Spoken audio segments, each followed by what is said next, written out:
Good morning, everyone. This morning I'm making my way across a new state for me, North Dakota.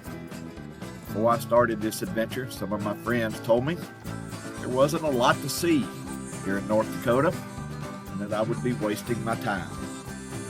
Well, as I begin my trek across the state, I can already see they were wrong, and I already want to come back for a longer visit. But there's just not going to be enough time on this trip to see all that this beautiful state has to offer. This is not really a video in the traditional sense, but a slideshow. After leaving Fargo, I discovered that my primary camera was having problems, and the footage that I shot was either corrupt or unusable. So until I get to a larger city, probably Bismarck, I hope this little slideshow won't be too disappointing as I make my way across North Dakota. My first stop of the day was in Jamestown, North Dakota, which was the birthplace of one of my favorite Western writers, Louis L'Amour. It's also home to the National Buffalo Museum. The National Buffalo Museum opened in 1993 with the desire to preserve the history of the American buffalo and to educate visitors about today's herd, which roam on private ranches and in some of our national parks. Today, the museum maintains a small herd of buffalo.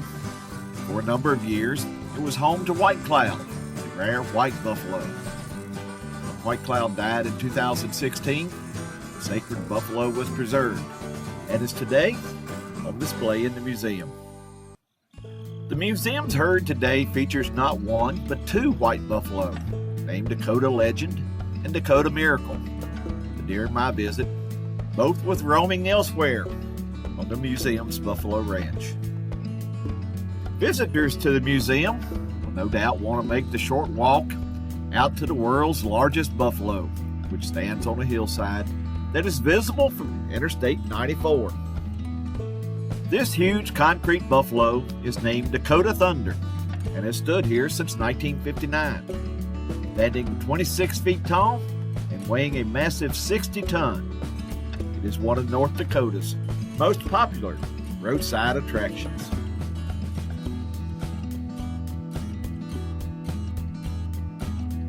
It's time to move on and continue my adventure, and 100 miles later, here I am in North Dakota's capital city. Bismarck is the second largest city in North Dakota. It was chosen the capital when the state was admitted to the Union in 1889.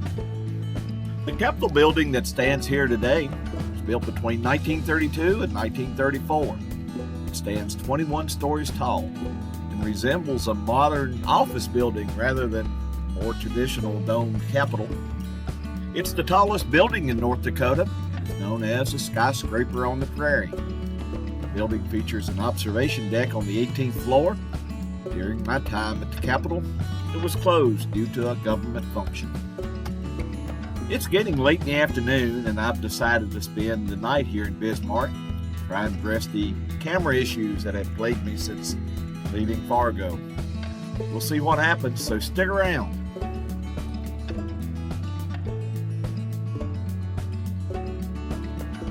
Good morning once again, everyone.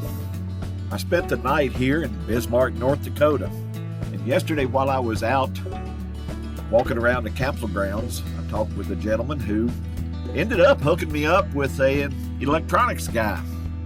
And he is looking at my video camera this morning to see if he can resolve some of the issues that I've been having. And while he's doing that, I have decided to travel a few miles south of the city and visit Fort Abraham Lincoln. Fort Abraham Lincoln is located on the banks of the Missouri River, just outside the town of Mandan, North Dakota. It was established in June of 1872. It was originally named Fort McKean, but in November of 1872, its name was changed to Fort Abraham Lincoln. The fort is best remembered for being the place where the 7th Cavalry, under the command of Lieutenant Colonel George Armstrong Custer, departed on their ill-fated journey to the Little Bighorn. We all know what happened there. After the railroad was completed in 1883, the government had little use for the fort, and it was eventually abandoned in 1891. Little is left of the original fort because after it was abandoned, local residents and homesteaders disassembled all the buildings, using the wood and nails to build their own structures. Today, several of the buildings, including the Custer home, barracks, stables, and blockhouses, have been rebuilt and are open for tours. Fort Abraham Lincoln is a state park, and they offered guided tours of the reconstructed Custer House, which last about an hour. And I can tell you, it's well worth the $14 admission fee.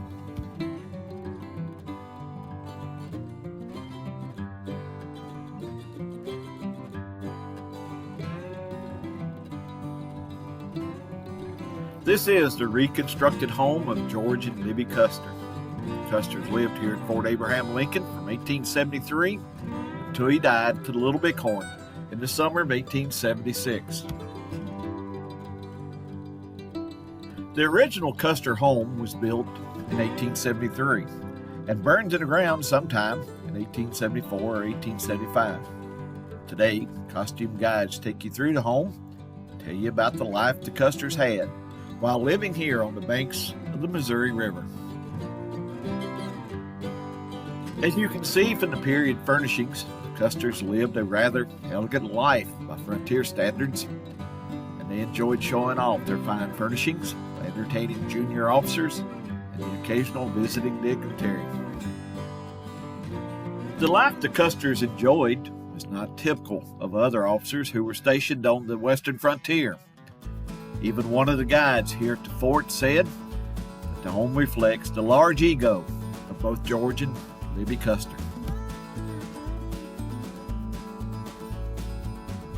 As we were making our way through the house, the guide pointed out that George would often spend his evenings here in a room like this, playing cards and shooting pool with other officers who were stationed here on the frontier. Well, this wraps up my visit to Fort Abraham Lincoln. I'm going to end this video and head back to Bismarck and check on the status of my camera repair. I hope you found something in this video interesting. If you did, please give me a thumbs up. And if you want to keep up with all of my future adventures, be sure to ring that bell and subscribe. For now, remember, life's a journey. Be sure to take time and enjoy it. And until next time, I'll see you down the road. So long, everyone.